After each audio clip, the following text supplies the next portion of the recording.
अस्सलामु अलैकुम रहमतुल्लाहि व बरकातुहू। हाफ़िज़ फैसल का आपके सलाम है।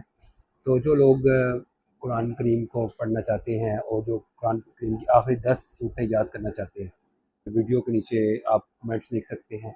मैं आपको जी हाँ, आप परेशान नहीं होने की ज़रूरत नहीं।